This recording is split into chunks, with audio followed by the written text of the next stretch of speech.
그래도 우리는 광개토 태왕하면은 땅, 근데 이제 바다, 그거 우리 모르는 거잖아요. 속칭 말하는 한반도가 있잖아요. 동해가 있고 남해가 있고 서해가 있고 발해가 있잖아요. 근데 고구려의 입장에서 볼 때는 바닷길을 장악해야지만 돼요.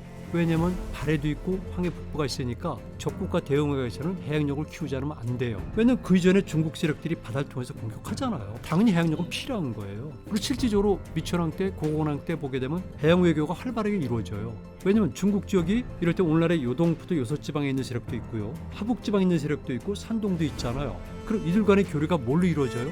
백길로 이루어지잖아요. 자체 내에서도. 당연히 고구려 입장에서는 이렇게 많은 나라들과 교류하기 위해서는 군사동맹도 맺어야 되고 무역도 해야 되니까 있는 거죠. 고구려는 우리가 말하는 내륙국가가 아니라 내륙과 함께 바다를 같이 한 해륙국가예요. 만약에 고구려 없었다면 백제나 신라가 보존이 됐겠습니까?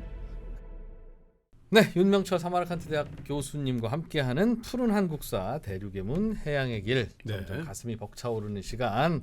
오늘은 지난 시간에 이어서 고구려에 대한 하이라이트. 고구려를 통해서 우리는 무엇을 배울 것인가? 한민족에서 가장 위대했던 나라 고구려에 대해서 오늘은 정리하면서 경건한 마음으로 오랜만에 그렇죠. 대한민국을 제외하고 가장 위대했던 나라죠. 두 번째로 위대했던 나라. 대한민국에 대한 자부심이 요즘 하늘을 찔러요. 정말 저도 그렇게 생각해요. 재작년만 해도 안 그랬거든요, 이 형이. 윤명철 교수님, 어서 오십시오. 네, 안녕하세요. 윤명철입니다. 네, 혼자 회의실에서 애국가를 듣고 있는 모습을 진짜요? 그만큼 막 자부심이 하늘을 찔러. 이거 약간 없는 얘기. 요건 농담인데 네. 그럴 만큼 혼자 좋은 얘기죠. 네. 지난 시간에 우리 저 광개토 대왕비 배우면서 네. 그 당시가 한민족의 거의 그냥 전성기였구나. 네. 물론 이제 지금이 한민족의 전성기입니다만 먼저 천년 네. 때는 그때였구나. 네, 그 당시 때는 전성기였어요. 그렇죠. 그러니까 우리가 가장 그때 자랑스러워해야 할 당시 나라. 세계사적으로 전성기. 네. 지금은 지금의 세계사적 전성기. 네. 특히 그 고구려 같은 그 땅은 진짜 강한 나라가 있으면 저거 그냥 바로 잡아먹고 싶을 만한 딱 그 땅인데 그럼요. 거의 천안 삼거리 같은 곳에다가 나라를 세워놓고 맞습니다. 그 나라가 700년 가까이 유지됐다는 건 뭔가 이게 저력이 있는 거다. 그렇죠. 그 저력을 오늘 좀 배워야 될 것 같습니다. 그러니까. 천안산거리라는 용어는 굉장히 참 좋은 용어예요. 제가 IC론을 주장하거든요. 인터체인지론. 부담니다. 진짜 2%는 진짜 3% TV에 있기 아깝다는 얘기를 너무 자주 듣습니다. 그 언더스탠딩 보냈잖아. 그러니까 차라리 3% TV에 있을 때가 나았다는 얘기를 또 자주 듣습니다. 대단하네요. 지금 남북 간이 분단돼 있어도 대한민국이 최대 네. 민족사 최대 성공을 하고 있잖아요. 그 당시 때 우리가 고구려, 백제, 신라, 가야로 분열돼 나눠져 있었잖아요. 첫 번째는 저는 그걸 요즘 개념으로 봐서 오늘날 남북으로 보면 안 돼요. 그 당시 때 고구려, 백제, 신라, 가야가 있지만 그들은 제 이론에 따르면 생활 공동체예요. 서로가 오고 갈 수가 있고요. 어느 그렇죠. 정도. 예. 실제로 오간 증거들이 많이 있으니까 생태 환경으로 볼 때 서로가 교류하지 않으면 살아갈 수는 없어요. 예. 생산물의 문제 때문에. 그다음에 우리 언어 공동체잖아요. 신앙 공동체잖아요. 증명이 되잖아요. 또 한 가지는 모든 나라들이 조선 계승성을 주장하잖아요. 예. 조선을 계승한 나라, 원조선, 고조선. 조선을. 그러니까 나라는 비록 다르지만 하나의 역사 공동체다. 이걸 전제로 해야 되는데 네. 일부 사람들이 민족 개념이라든가 국가 개념을 잘 모르고 오해하고 있지만 제가 전문가로서 분명히 말씀드려요. 그중에서도 고구려는 특별한 나라잖아요. 고구려가 있었던 곳은 압록강을 중심으로 했지만은 현재 북만주 가까이 갔고 요동에서 넘나들었잖아요. 전성기 때. 그리고 남쪽은 말 그대로 동쪽은 오늘날 포항 위쪽까지가 전성기예요. 예. 그리고 최근에 선회가 바뀌어지면서 이제는 대전 지역까지도 고구려가 전성기 때 내려와요. 왜냐하면 유적들이 발견되니까. 전성기 때는 거의 통일에 가까운 상태에 이루었던 건데 저는 맞아요. 고구려가 발전 요인에 대해서 질문을 많이 받아요. 고구려의 저력은 어디서 왔는가? 네. 일단 실제적으로 가게 되면은요. 어떤 힘의 문제 아니겠어요? 국가적인 파워의 문제인데 당시 국제 질서를 보면은 사실은 중국은 통일돼 있던 시기와 분열돼 있던 시기가 반반이에요. 그렇겠죠. 그리고 그것도 내륙은 빼고 해안가만 하더라도. 근데 중국이 분열되면은 세계 모든 나라들이 다 좋아해요. 중국이 분열되니까. 특히 우리는 정말 좋아해요. 그리고 북방의 유목민족들 좋아하고. 그런데 광개토 대왕이 그 양반 계실 때 그 직전부터지만은 그리고 장수왕 때 가게 되면 완벽한 남북 분단 체제가 돼요. 중국이 네. 그 전도 남북 분단 체제지만 북쪽은 56국이라고 해서 치고받고 싸우는 거기 시대니까 56국이나 얼마나 많이 네, 보는 그러면은 고구려가 얼마나 복잡하겠어요. 외교 관계 설정하는데. 네. 그래도 광개토쟁 때 그걸 해요. 그 장수왕 때 가서 조금 지나서 약 440년 때쯤 가게 되면은 중국이 화북 지방은 북위로 통일되고 예. 남쪽은 도망간 한족들이 나라를 세우는데 이게 이제 송나라예요. 그러니까 완전한 남북 분단 시대가 되고 장수왕은 이미 광개토쟁을 통해 가지고 요동전선을 확보했잖아요. 그렇게 되면 분단된 중국을 대상한 동시 등고리 외교가 가는 거잖아요. 등거리 외교가 뭡니까? 등고리 외교는 이를테면 똑같이 같은 거리. 그렇죠. 중국이 지금 우리를 상대로 등고리 외교를 하잖아요. 북한과도 친하고 우리 대한민국과도 친하고. 불각은 불가원. 예, 그렇죠. 불가군 불가원이기도 하고 동시에 외교라는 거죠. 동시에 동맹을 맺는 것. 너랑도 친하고 너랑도 친해. 그럼요. 이게 어디나 똑같은 건데 당시 그런 입장에 있잖아요. 그런데 더 좋은 거는 중국 지역은 지금 이를테면 북위와 함께 남쪽에 송제, 양진 60년 동안 있지만 그 위쪽에 오늘의 몽골 지방에 강력한 또 집단 나라가 생겨요. 그 유연이라는 나라. 유연. 유연. 예, 유연. 몽골 계통 일부인데요. 이들은 굉장히 강력해요. 그러니까 유연, 러시아. 그다음에 이쪽 북경 정권, 이쪽 상해 정권, 예. 그리고 고구려. 제가 이런 구도를 설명하게 돼요. 그럼 음. 얼마나 고구려가 외교적으로 이니셔티브를 줄 수가 있어요. 그러네요. 그리고 유연이라는 나라는요. 오래 가지 않지만 그 세력이 빡바로 받고 서쪽 가가지고 오늘 발칸반도부터 해가지고 판노니아 평원에 아바르 한국이라는 나라를 세워요. 300년 동안 강국이에요. 콘스탄티노플 거기 후에 지금으로 좀 어디쯤이에요? 지금 한가리 판노니아 평원. 아, 그것도 한가리. 발칸반도까지. 그래요. 한때는요. 지금 롬바르디아 평원 북쪽까지가 아바르 한국의 영토에 그런 나라들과 고구려가 있었던 거예요. 유연하죠. 예. 네. 그런데 고구려가 유리한 점 무엇이냐면요. 광개토장이 탁월한 양반이죠. 초전부터 해가지고 요동지방을 장악해요. 요소까지도 공격하고 동몽까지 가지만 요동지방은 모든 힘이 모이는 삼각축이에요. 천안 삼거리예요. 북방 유목 세력들과 중국 세력과 동방 세력이 만나는 점이 어디냐면 바로 요동지방이에요. 아, 그래요. 네. 거길 장악하면 양쪽을 막을 수가 있고 어느 쪽과도 같이 연합할 수가 있어요. 지정학적으로. 근데 거기는 뭐냐면 지경학적으로 경제로 탁월해요. 첫 번째 자원의 보고예요. 자원. 네. 뭐가 많아요? 동아시아 최고의 철 생산지예요. 아. 요동반도. 철광석이. 예. 최고의 철 생산지. 음. 금, 은도 있지만 고구려 금은 수출국이에요. 제가 말씀드린 건 다 사료에 나오는 겁니다. 특히 중국 사료에. 그리고 바다가 있잖아요. 발에만. 소금도 있고. 황해 북부만이 아니라 발에도 고구려의 바다가 되는 거예요. 그러면은 지정학적으로 얼마나 유리합니까? 지경학적으로 얼마나 유리합니까? 그러면 철 생산지를 고구려가 장악하고 있었구나. 그럼요. 예. 그러니까 고구려 입장에서는 정말 좋은 데다가 그 철을 가지고 무엇을 하겠습니까? 무기 만들겠지. 산업을 발전시키고 군수 산업을 발전시켜요. 그러니까 군사력이 확 발전하잖아요. 아, 요즘 그 한화 에어로스페이스의 전통이 똑같습니다. 거기서 오는 거구나. K- 제 K방산. 입장은 똑같아요. 또 한 가지는 말 있잖아요. 말. 고구려가 초기부터 주몽이 누굽니까? 추모가. 추모는 선사자, 활을 잘 쏘는 사람을 추모라고 그래요. 어디서? 말에서. 마리에서. 그리고 그가 뭘 타고 옵니까? 말 타고 도망은 목동인데 노마드인데. 그리고 그가 처음 한 일이 뭡니까? 유리왕 때 대모신왕 때 공격궁이 뭡니까? 부여잖아요.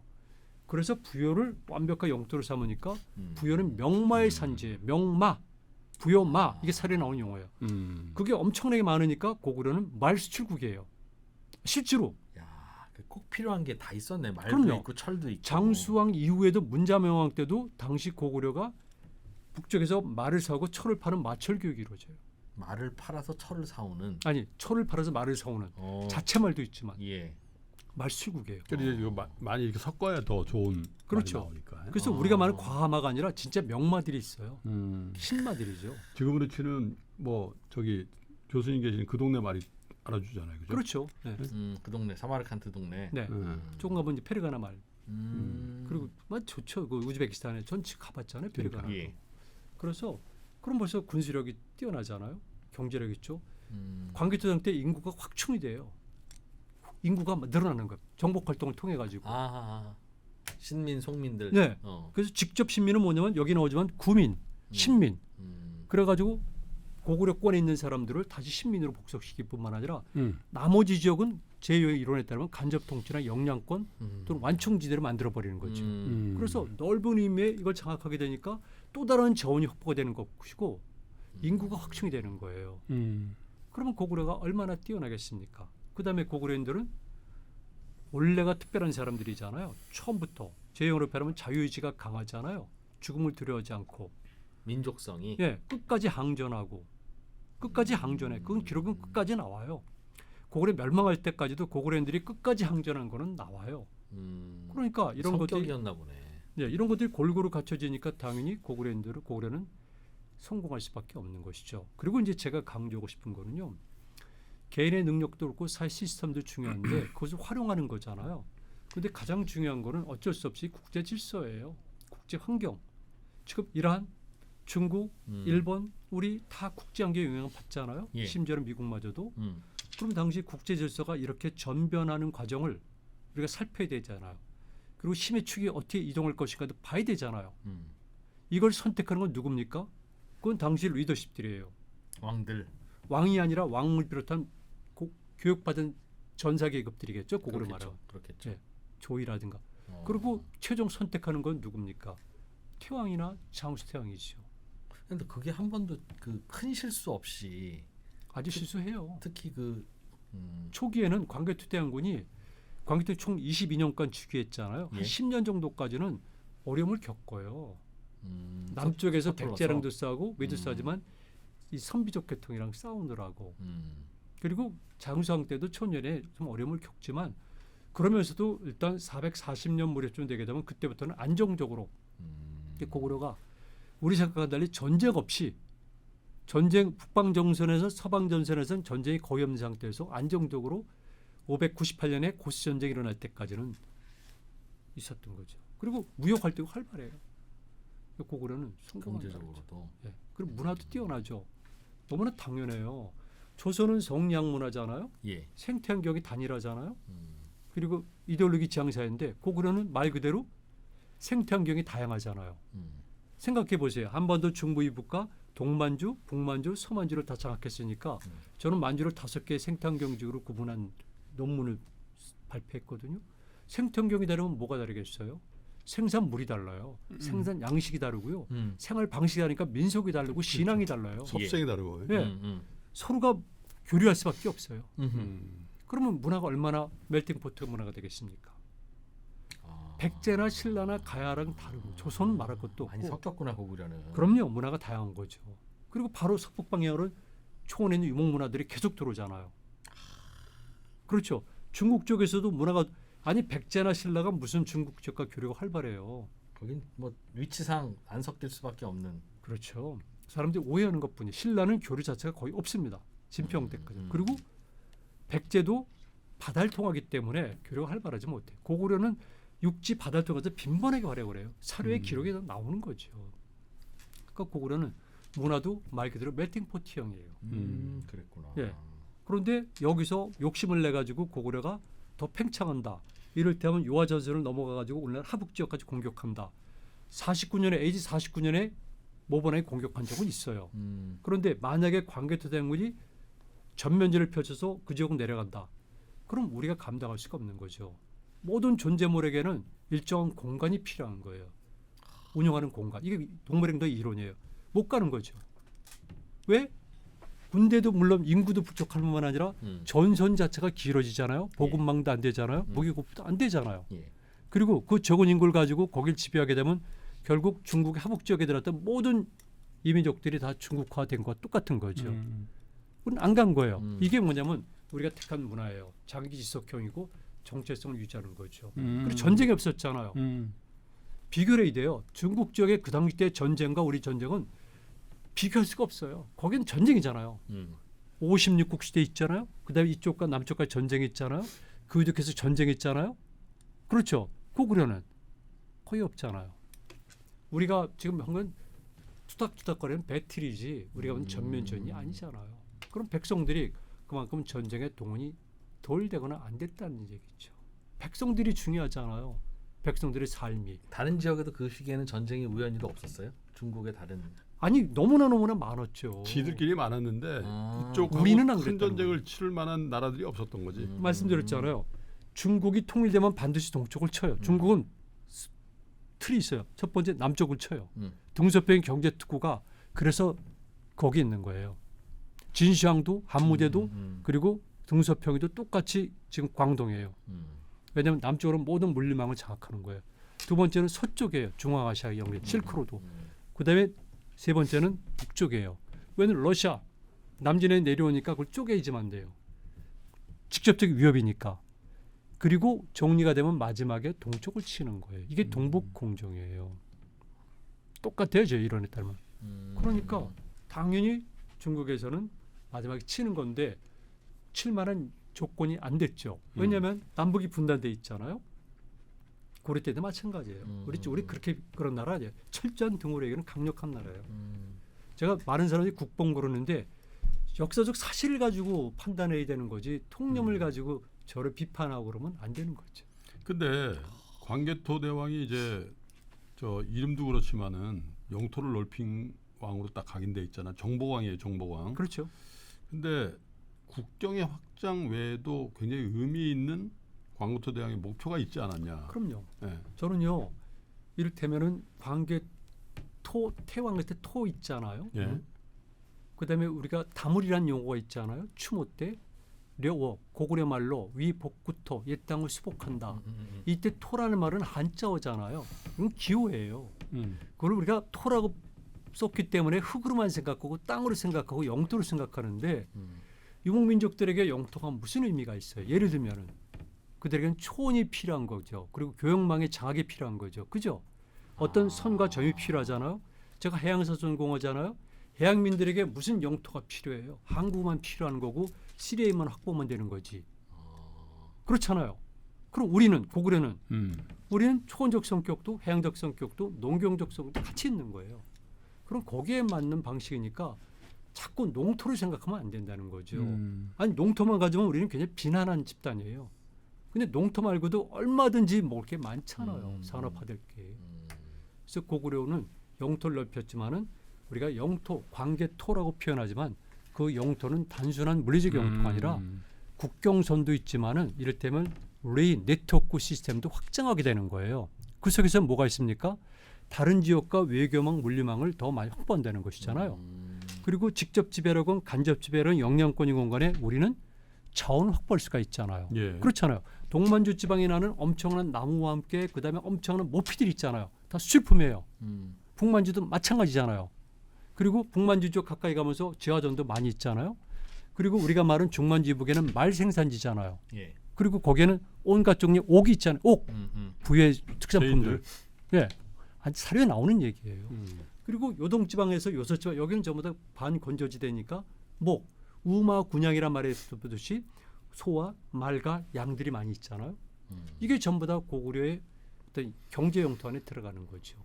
그러니까 잘 사는 나라였어요 경제적으로 그러면? 그게 가능한 거니까 이를테면 중국 지역에 중국은 조공이라고 표현했지만은 많은 물건들을 보내죠. 받기도 하지만 장수왕 때 439년에는요 800필의 말을 보내요. 800필? 800필의 말을 송나라는 어디입니까? 수도가 남경? 지금 남경이잖아요. 배를 타고 갔다는 거죠. 그 전에 245년도에는 손군의 사신용 배가 적어서 80필의 말만 보내요. 수백 필을 줬는데 말 술국이에요. 광개토당 때도 똑같아요.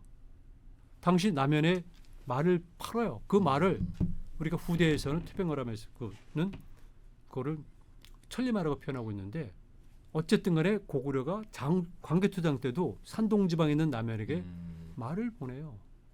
그리고 지금 그렇지만 테슬라 자동차 기갑이죠. 지금은 비행기가. K9 자주포죠. K9 자주포. 그리고 에어로. 문자명왕 때 기록이지만은 장수왕 이후에 과거에는 황금 100근, 100금 그러니까 은이죠. 은 100근씩을 보냈는데 이해부터 배에 달하였다. 그러니까 고구려가 엄청나게 금은을 수출한 거예요. 고구려가.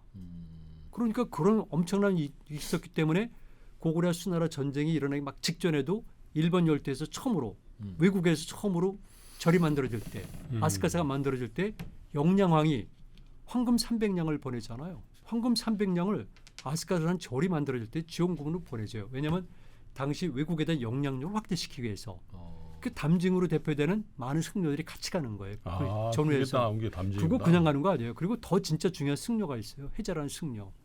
피해자. 일본 고대사에서 중요한 인물인데 그걸 승려해요. 음. 그게 외교예요.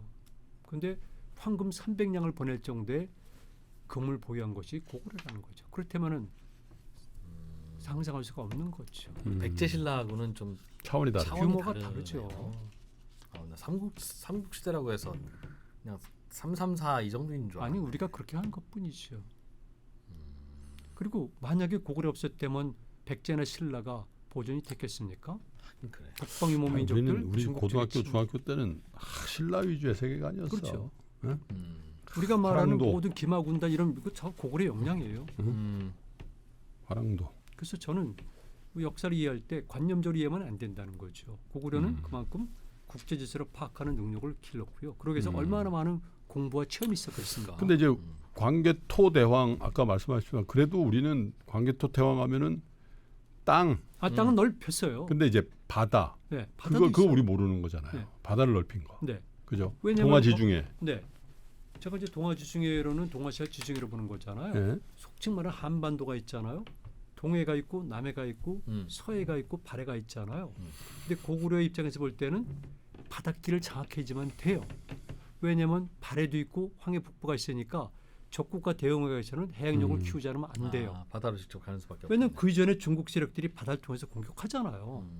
고구려 백제 시대 이전에도 그렇지. 조선 때도 네. 그러니까 제가 말하는 원조선 때도 당연히 해양력은 필요한 거예요.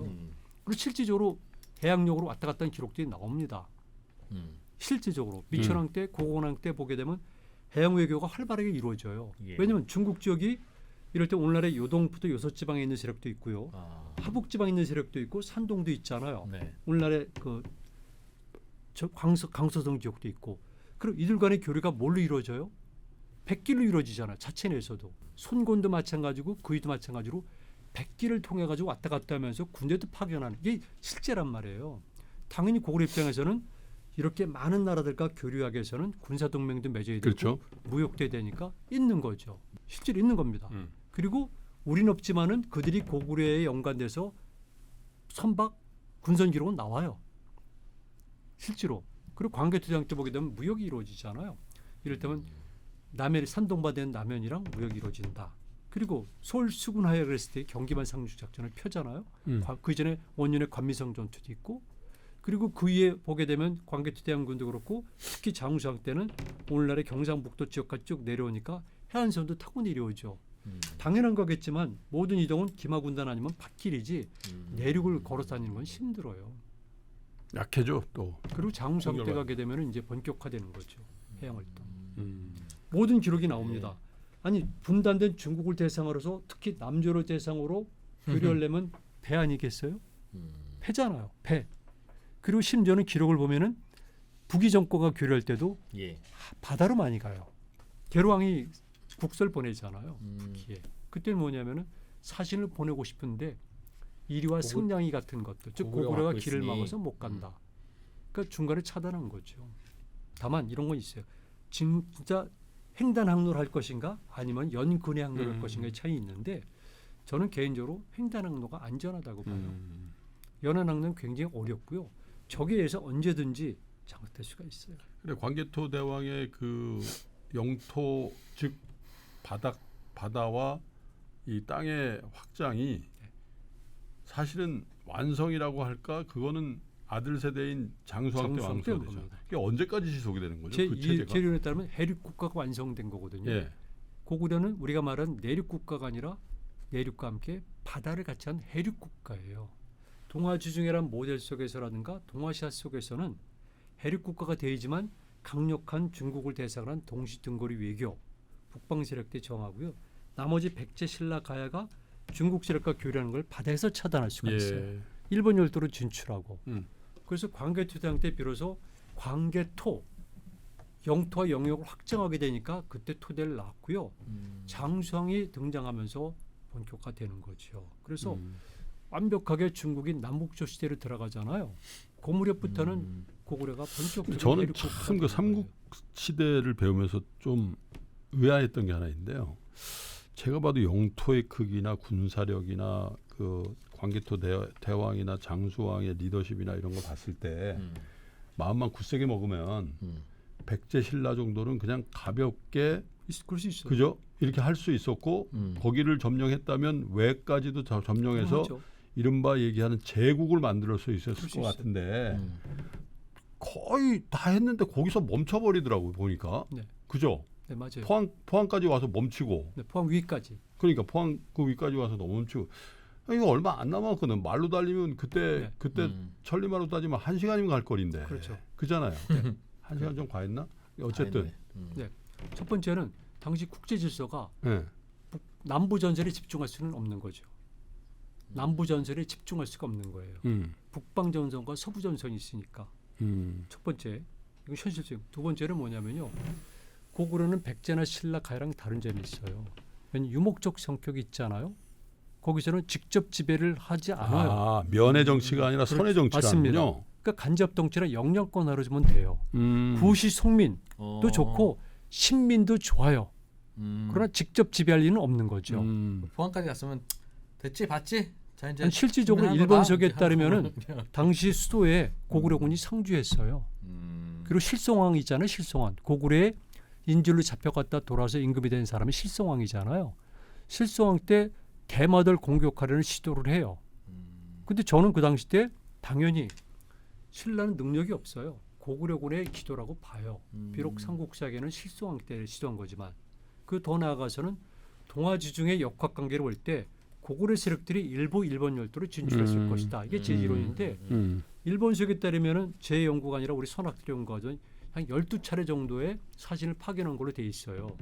그거는 공식적인 기록인데 저는 고구려인들도 부단히 건너갔고 특히 삼척 이남부터는 일본 열도로 가는 게 쉬워요. 그래서 오늘날도 일본 열도 혼신 남쪽에 시마네현, 도토리현, 후쿠이현 이런 데서는 고구려 관련 지역이 많이 남은 거예요. 얼마든지 가능하죠. 그리고 그 이외에도 당연히 가니까 아까 말씀드렸던 대로 야마도 조정이 강력하게 발전하는데 우리가 흔히 말하는 담증을 얘기하지만 담증으로 대표되는 승려 집단들과 화공 집단들도 가고 다른 기능동들도 가고 정치인들 가서 당시 야마도 조정에 영향력을 끼치는 거죠. 다만 광개토 대왕 때는 저는 진출했다고 보지만 그 진출을 전면전이 아니라 영향력을 끼친 정도로 보는 거지. 그리고 신라는 이미 복속화된 거예요. 그런데 백제는 좀 다른 거죠. 그러니까 그 부분은 당시 국제관계를 볼 때 고구려가 남진 정책에 전념할 수는 없던 거지.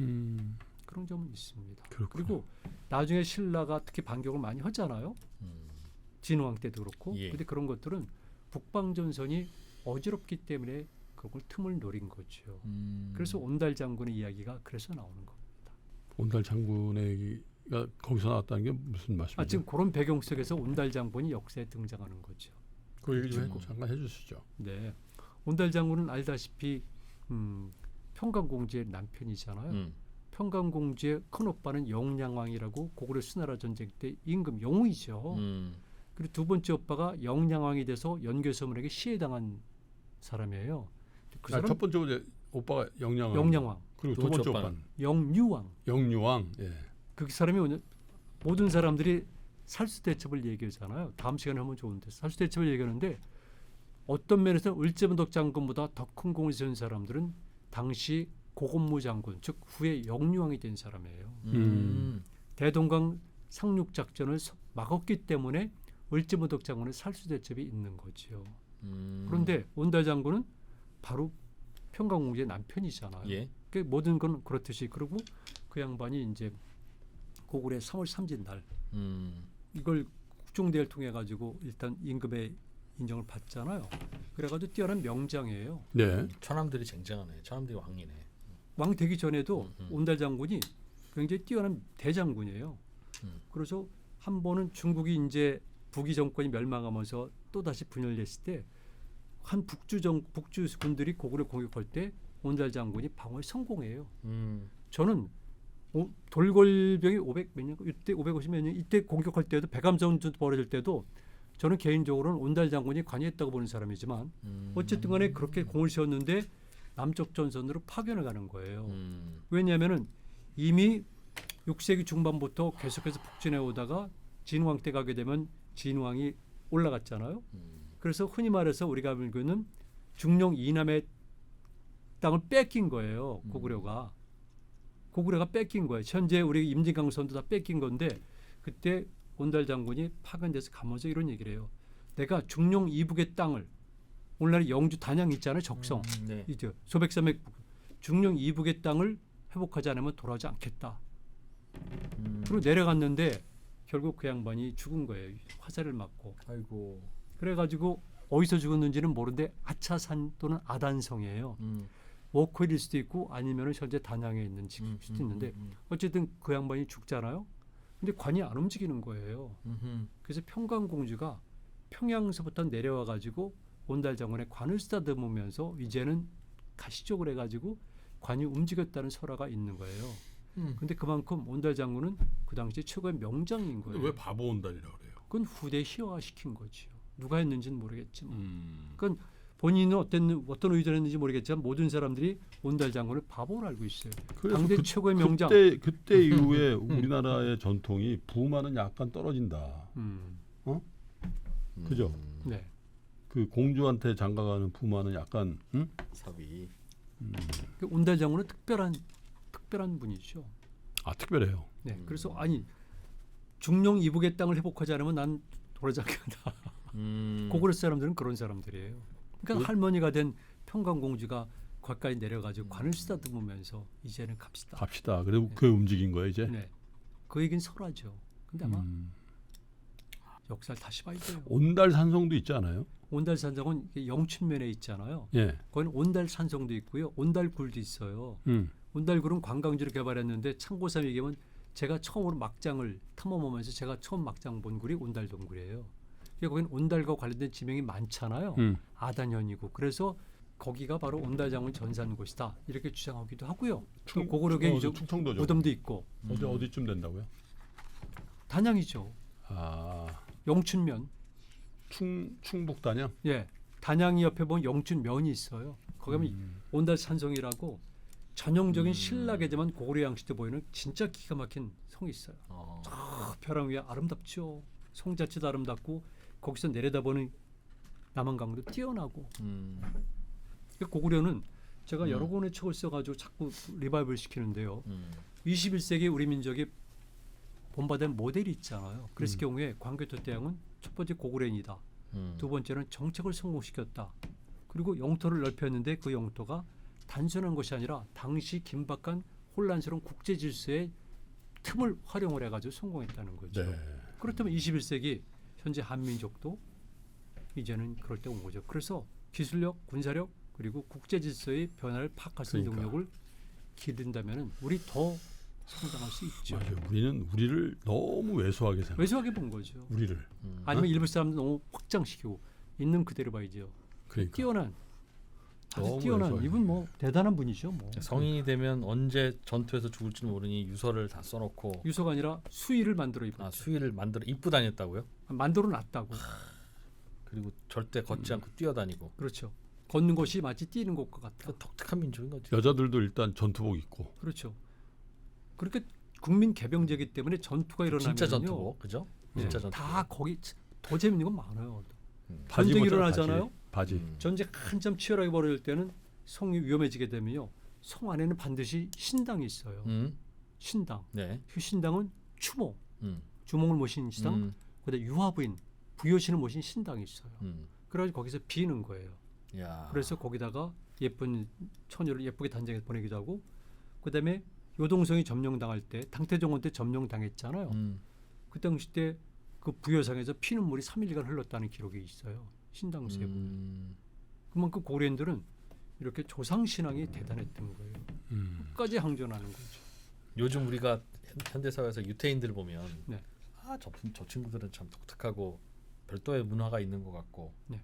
왜 그런 문화 형성됐는가는 언제 기회가 주어지면 제가 과학적으로 다양한 학문을 통해 가지고 설명드려요. 고구려인들은 왜 그런 그렇죠. 문화를 갖게 됐는가? 다양한 학문이 필요한 거예요. 그냥 문자를 그대로거나 이걸 그대로 보는 거는 수십 년 전 얘기고요. 이 기호를 분석해야 돼요. 마찬가지로 우리 고구려도 공간을 분석해야 돼요. 공간 그러니까 몇 가지 공간이 우리나라 되게 웃겨. 왜 고려제가 있고 고려대학 있고 옛날 고려무역 있고 다 고려가 있어. 네. 고구려는 없어. 고구려 대학도 없고. 네, 원래는요. 음? 고구려라는 명칭이요. 천재로서는 장수왕대예요. 그때 가게 되면 명칭이 고려로 바뀌어요. 그러니까. 아, 자기들도 고려라고 불렀어요? 예. 왜? 아, 그래요. 그때는 뭐냐면 백제, 신라 다 마찬가지로 국가 명칭이 완전한 한자식으로 바뀌는 거예요. 아, 두 글자로 맞춰야 되니까. 근데 여기 보면 백잔이란 말 있잖아요. 백잔. 그거는 어. 멸칭이지만 실제된 백자라고 돼 있어요. 백자. 왜냐면은 아, 그 당시에 사람들이 자기 말을 한자에 가깝게 쓴 거예요. 차음. 백제를. 그런데 이때쯤 가게 되면은 고구려 비롯해서 신라도 마찬가지고 백제도 그렇고 국명이 지금 우리가 알고 있는 것처럼 바뀌는 거죠. 고구려는 그리고 고구려는 그 전에 명칭이 또 있어요. 구려, 고리. 구려. 예, 고리라는 글자는 한자 때문에 생리, 탕리라고도 쓰여진 게 있지만 기본적으로 고리예요. 그러니까 고리, 구려, 고구려 같은 그 거죠. 중에 그리고 대표적인 게 고구려군요. 예, 그리고 나중에 고리로 바뀌었지만 우리는 그냥 보통 고구려 이렇게 이해하는 거죠. 그래요. 그래서 정말 이렇게 재밌는 걸 또. 다음 시간에는 고구려 사람들은 어떻게 그런 문화와 체계를 갖추게 됐는지 네. 그거 그냥 밑바닥부터 그런 얘기를 좀 저는 뭐 들어보죠. 지금 산불에서 원하는 대로 강연 진행하니까 그렇게 이제 포기하셨어요. 뼈 있는 말씀이시죠. 아니 저는 얼마든지 뭐든지 좋아요. 음. 예를 들게 되면 그리고 이제 현재 국제 질서를 보는 눈을 고구려 연관시키는 거죠. 야, 그러고 보니까 우리 윤명철 교수님과 함께하는 사마르칸트, 유라시아 원정대 이제 얼마 안 남았네요. 얼마 안 남았고요. 준비 잘 하고 계시죠? 1진, 2진은 마감이 됐고요. 벌써 지금 3진까지도 지금 거의. 네. 그래서 그분들 때 가서 제가 강의에 주력할 거는요. 네. 중앙아시아 자체도 중요한데 첫 번째는 우리와의 연관성을 제가 말씀드릴 거예요. 청동기 시대부터 우리가 말하는 고조선부터 고구려, 부여, 발해, 심지어 신라까지도 다 유라시아 세력과 연동이 돼 있어요. 그러니까요. 이걸 제가 거기서 설명을 할 거예요. 설명을. 그리고 이제 이 자체를 얘기하는 거죠. 그러니까 요 유라시아 원정대 요거 마감을 하면은 우리 광개토 대왕, 광개토 태왕 또 진출로를 찾아서 네, 진출로 찾아서 저 비도 한번 보러 갔다 옵시다. 봐야지. 짧은 기간이지만. 네. 꼭 집안에 고구려 수도를 이건 우리나라 지식인들의 의무예요. 저거 가서 봐야 돼요. 저거 저거 좀 갖고 오면 안 돼요? 나 비를- 광화문 내거리에 제 생각이 그건데 장군총도 광개탕비도 레플리카를 만들어서 세워놔야 돼요. 아 진짜를 진짜는 못 가져오죠. 전쟁이 일어나죠. 전체기를. 동북공정이 그거 아닙니까? 그러니까 근데 레플리카라도 모방품이라도 해놔야지. 그리고 신령스럽게 만들어야 되고 이거 분석을 해야 돼요. 왜 이런 비를 세웠는가? 뭐 전 할 말이 많죠. 장군총도 그렇지만. 저 주문 좀 해주세요. 전 저거라도 하나 좀 사무실에 네, 놔두도록 해요. 알겠습니다. 네. 제가 주문하겠습니다. 그러겠습니다. 네. 자, 윤명철 교수님 고생 많으셨습니다. 고맙습니다. 네, 감사합니다. 고맙습니다.